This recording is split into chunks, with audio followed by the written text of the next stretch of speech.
In today's video, I'm going to teach you how to print Miro boards. If you're anything like me, you probably have a Miro board full of ideas, sketches, or project plans that you want to bring into the physical world. Printing your Miro boards is a great way to share your insights in team meetings. Use them as reference materials, or even add them to your offline archives. Let's dive into the process together, ensuring that each step is easy to understand and follow. First off, you'll need to open your board in Miro.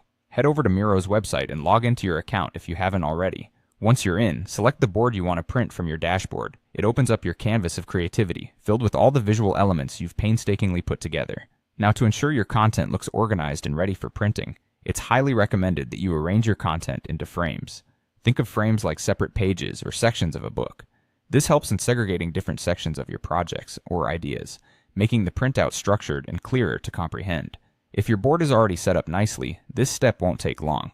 But do take a moment to tidy up things visually. You'd be amazed how a bit of organization can enhance the quality of your printout significantly. Once you're happy with how your board looks, it's time to start the export process. Look for the export option. There's also a straightforward way through navigating the main menu.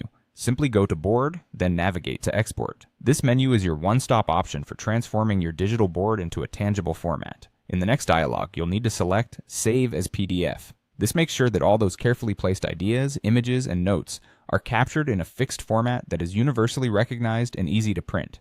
After hitting that option, the system will package your frames into a downloadable PDF file. After you've downloaded the PDF file, you want to open it on your computer. Locate the file in your Downloads folder or wherever your files typically land. Go ahead and open it using your preferred PDF viewer. You might be using Adobe Reader, Preview on Mac, or any other PDF reader of choice. You're now just one step away from holding your Miro board in your hands. Simply use the print option available in your PDF viewer. If you're on a Windows machine, you can quickly access this by pressing Ctrl+P on your keyboard. On a Mac, you can use Command+P. Once the print dialog pops up, double-check your settings to match your page size and orientation preferences. Hit print and your document should start making its way to your printer. And there you have it. With these steps, you can effectively transform your digital brainstorms into physical resources. Printing out your Miro board can truly bridge your online efforts with offline productivity. Hopefully, this guide was helpful, and I look forward to sharing more tips with you soon. Safe printing!